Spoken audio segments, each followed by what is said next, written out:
술빵 먹고 대학나 수시 대입 전형 기본사.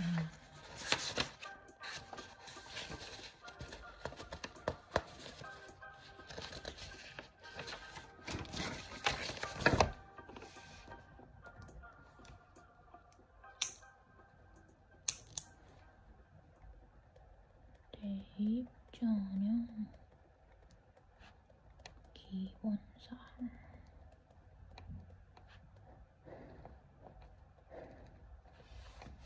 1 먹어보자.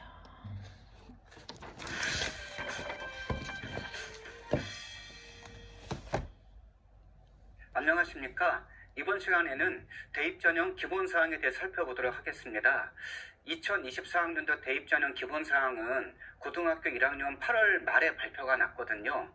기본사항에는 시행 계획에 대해서 어떻게 시행 계획을 각 대학에서 세워야 되는지 그것에 대해서 기본적인 규칙을 알려주고 대입 전형 기본사항에 대해 살펴보도록 하겠습니다. 2024학년도 대입 전형 기본사항은 고등학교 1학년 8월 말에 발표가 났거든요. 기본사항에는 시행 계획에 대해서 어떻게 시행 계획을 각 대학에서 세워야 되는지 그것에 대해서 기본적인 규칙을 알려주고 있거든요. 저는 개인적으로 대입 전형 기본사항이 대학 입시의 교과서라고 생각을 합니다. 우리가 알고 있는 많은 궁금한 입시에 궁금한 부분들이 기본사항에 거의 다 적혀 있고 공개되어져 있거든요. 그래서 기본적인 내용들을 하나하나 숙지해 가면은 나중에 실제 입시를 치를 때 많은 도움이 될 겁니다. 자, 2024 대입 전형 기본사항의 차례를 좀 살펴보도록 하겠습니다. 차례를 보시면은 총칙이 나와 있고, 두 번째 전형별 기본사항, 세 번째 전형 요소, 그 다음 네 번째로 2024 대학 입학 전형 이렇게 구성되어져 있습니다. 총칙에서는 당연히 대입 전형 기본사항의 수립 근거라든지 준수를 해야 되는가 이런 것이 언급이 되어 있겠죠. 그리고 총칙에서 가장 중요하게 봐야 될 부분은 기본사항 다음에 발표가 나는 각 대학에서 시행계획을 세울 때 어떠한 원칙을 가지고 세워야 되는가, 시행계획 수립 원칙을 담고 있습니다. 그래서 총칙에서는 시행계획 수립 원칙을 유심히 보시는 것이 굉장히 중요합니다. 그리고 두 번째 전형별 기본사항에서는 이 전형이라는 것이 어떻게 구성되어져 있는가에 대한 기본적인 틀을 알려주고 있거든요. 우리는 보통 전형 그러면은 입시에서 굉장히 전형이 많다고 2000개가 넘는다고 생각을 하고 있는데, 사실은 그러한 전형은 어떻게 분류하냐에 따라 일반 전형과 특별 전형으로 나누어지거든요. 그래서 일반 전형과 특별 전형의 기본적인 사항, 전형 원칙이나 모집 인원, 그리고 어떻게 기준을 가지고 선발해야 되는지에 대해서 자세히 나와 있습니다. 세 번째는 전형 요소를 설명을 해주고 있거든요. 여러분들 입시에서 전형 요소라는 말을 많이 쓰게 되는데요. 학생부, 수능, 대학별고사 이 세 가지가 전형 요소입니다. 근데 이것을 제가 개인적으로 이렇게 정한 것이 아니라 대입 전형 기본사항에 보시면은 전형 요소에 1번 학교생활 기록부, 2번 대학 수학능력 시험, 3번 대학별고사 이 세 가지를 전형 요소로 명시하고 있습니다. 그래서 선생님들 각각의 전형들이 구성하는 전형 요소는 이 세 가지로 구성되어진다는 것, 학교생활 기록부, 대학 수학능력시험, 대학별고사 이 세 가지가 수시모집과 정시모집에서 어떤 비율을 가지고 운영이 되고 있는가, 그리고 각각의 전형 요소의 특징은 무엇인가를 여기서 살펴보도록 하겠습니다. 마지막으로 네 번째는 2024 대학 입학 전형에 대해서 큰 틀을 설명해 주고 있거든요. 당연히 시행 계획은 어떻게 세워야 되는가, 그리고 중요한 것은 기본사항에 2024 대학별 전형 일정이 여기에 담겨져 있습니다. 즉 학생들이 1학년임에도 불구하고 3학년이 되었을 때 치를 입시에 대해서 수시 모집과 정시 모집, 그리고 추가 모집에 원서 접수서부터 합격자 발표일, 전형 일정, 등록기간 이런 모든 것들이 자세하게 공개되어져 있거든요. 이러다 보니까 사실은 1학년 기본사항이 발표나는 8월달이 되면은 2년 뒤에 치를 입시에 대해서 전형 일정이 공개되다 보니까 입시가 어느 정도 시작되었다고 보시면 되겠습니다.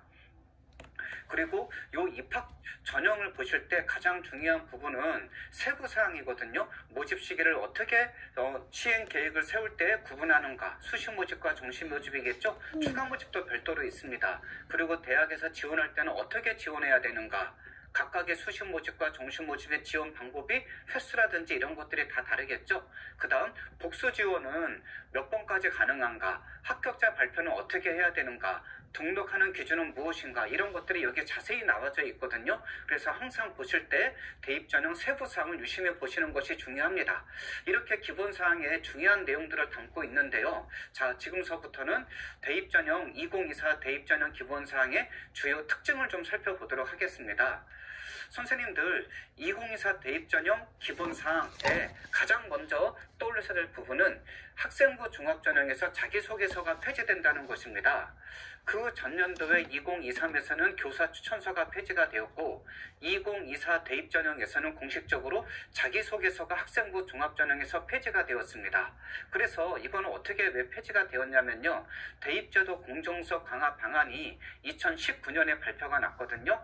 여기에서 자기소개서가 폐지가 된다고 사전 예고를 했습니다. 그래서 학생부 위주 전형 중 입학사정관 등이 참여하여 평가하는 전형은 학교생활과 관련한 전형 자료, 여기에서 전형 자료가 학교생활 기록부와 면접이 있고 그 전에는 자기소개서가 추가로 더해져 있었는데 이제는 2024부터는 자기소개서가 전형 자료에서 삭제가 되었다는 것 기억하시면 좋을 것 같습니다. 그 다음 두 번째, 2024에서요. 농어촌 학생의 특별전형 지원 자격이 보완되었다고 보시면 됩니다. 재학 기간과 거주 기간은 연속된 일수만을 인정한다. 중간에 단절이 없어야 된다는 거죠. 농어촌 학생들은 기억하시면 좋을 것 같고요. 그 다음 크게 보면 두 번째인데요. 지방대학, 의학, 약학, 간호 계열의 지역인재 의무 선발이 실시가 됩니다. 선생님들 지방대학에서는요. 지역균형 인재, 그러니까 지역 인재를 선발을 하고 있거든요. 지역 인재 전형을 선발을 할 때 의학 계열이라 보통 그러지 않습니까? 의대, 약대, 간호 이 세 개 학과 같은 경우에는 의무적으로 그 지역 학생들을 선발을 해야 된다는 거. 자, 자세히 보면 학과들은요. 의과대학, 한의과대학, 치과대학, 약학대학 및 간호대학. 그러면 의, 치, 한, 약, 간호 과로 보면은 의학계열이 5개 학과가 나오죠. 이 5개 학과는 지역인재 전형을 실시할 때 일정 비율은 반드시 선발을 해야 된다.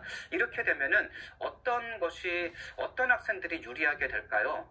그 지역에 있는 고등학교 학생들이 해당 지역에 있는 대학교의 의학 계열에 가고 싶어 할 때는 일정 비율을 선발을 해주기 때문에 유리하지 않을까요?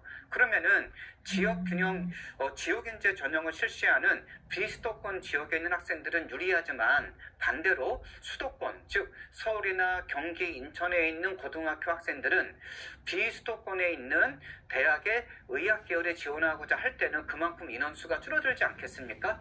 이런 것에 대한 유불리가 약간 있다는 것을 기억하시면 좋겠습니다.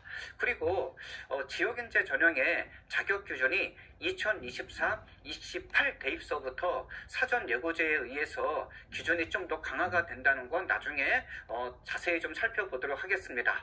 자, 정리하겠습니다.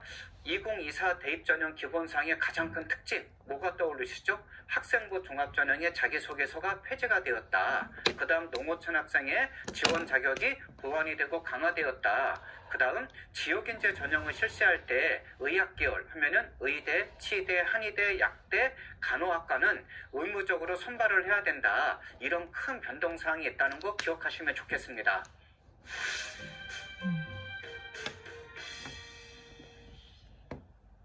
자, 이제 총칙을 살펴보도록 하겠습니다. 선생님들, 제가 대입전형 기본사항의 총칙에서 가장 중요한 부분 중에 하나가 기본사항 다음에 2학년에 4월 말에 발표가 나는 시행계획